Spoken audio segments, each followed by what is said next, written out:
Oh my God, excuse me? How are you? You have the coolest look ever. Oh, thank you. My name is Devon. I'm a local artist. I am too. Oh, you are? Yeah. Could I paint your portrait over there? Yeah, of course. Really quick? Yeah. Your look is fabulous. Oh, thank All right, you. let's do it. So, what's your name and what's one of your biggest dreams in life? Rolly Robinson. I'm the founder and creative director of accessory line Ishi. It's interesting because I thought I always knew what my dream was, and now that I'm kind of living my dream, I think I've had to reevaluate exactly like what that means. As an artist and someone whose love language is gift giving, my purpose is to spread beauty. By the way, gift giving is my love language too. It's part of why I love to like paint random people and give them this as a gift, right? And like just share my art. It became a whole thing, and I'm just so grateful to all my followers. It's super intimate and so special to like gift people things and see their reactions. What's your dream place in the world to visit? So there's this lake in Indonesia called Jellyfish Lake.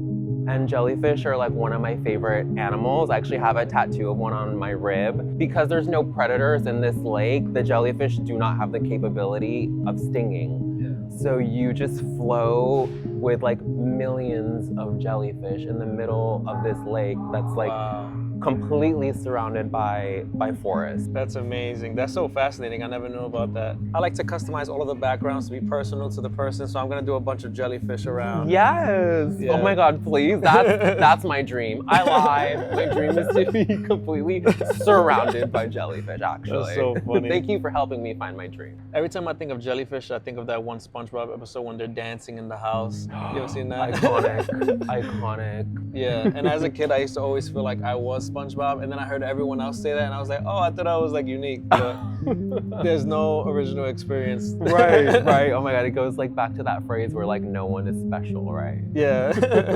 But we are. So what are some of your hobbies? Sculpture and sewing. When you think about it, it's like these are materials from the earth. It's the same thing when I make my jewelry. I work with all natural materials. So it's just so fascinating. And sewing, same thing. It's very similar. It's very hands-on and super special. And I'm also kind of like very obsessed with things that are super tedious. You can really create form and strength through something that's like so delicate, like a string. That's so cool. That's how I feel about painting. Yeah. Like, I have to mix every little color, but it's so enjoyable and it's like, it's so beautiful. To get like the little colors, like the specific color on your shirt, you know? That's like really like what I love the most about being an artist is the process of creating the thing before it manifests itself. That's why I love like filming the process of this too. So you kind of watch the story develop as the painting develops, and like what you tell me informs the painting. So like I'm gonna do a sculpture on the left side since you love sculptures.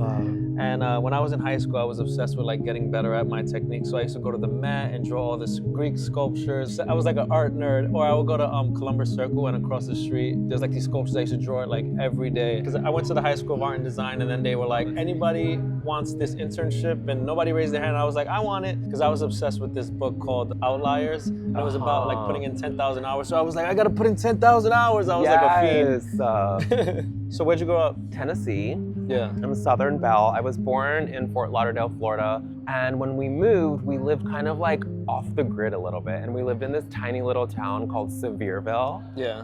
That's a crazy name. I know. It's so, Sevierville. Every time I say that to people, they're like, Severe? I'm scared. Like. But Dolly Parton is from there. So, you know, it's a rite of passage. So I've officially lived in New York longer than growing up in the South, which is like really crazy. What brings you to New York? What brought me here is not necessarily what I'm doing now. I have always had a dream of being a children's book author and illustrator. I remember I was freelancing while working in retail when I lived in Miami, and I landed this really amazing job with one of the largest department stores in Asia. And so we collaborated, and I did a series of illustrations that they featured on clothes and bags. And so once I got the payout for that, I was like, okay, I'm moving to New York now. And I'll never forget when I came out of the subway station at Herald Square of all stations. I was like, this is it. You feel like you're in a movie, yeah, right? No, that's what I told myself. I was like, it's like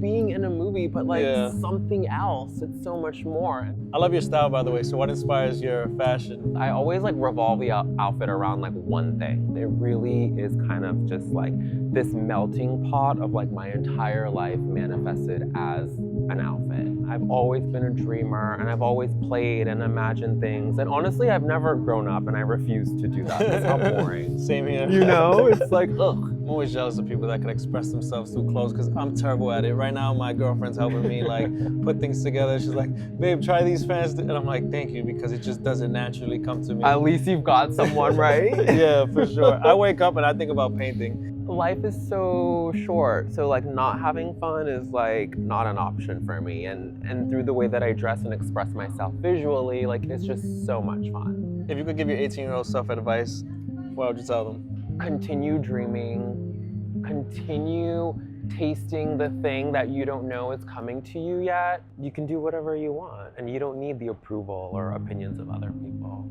Yeah, so true. So many people give like unsolicited advice, and I'm the same way. I kind of like ignore 99% of it. Yeah, Or same. 100. Yeah. Same. I mean, I've been an artist my whole life, so that's very my way of thinking. I'm just like, la la la, whatever. What message do you think the world needs to hear right now? Something that is a recurring theme in conversations that I've been having lately is finding the silver lining.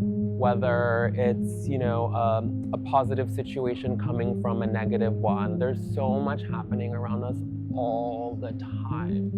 Look for the light in the dark tunnel. Yeah, that's great advice. I feel better right now listening to that. Yeah, the silver lining. Yeah. That's it.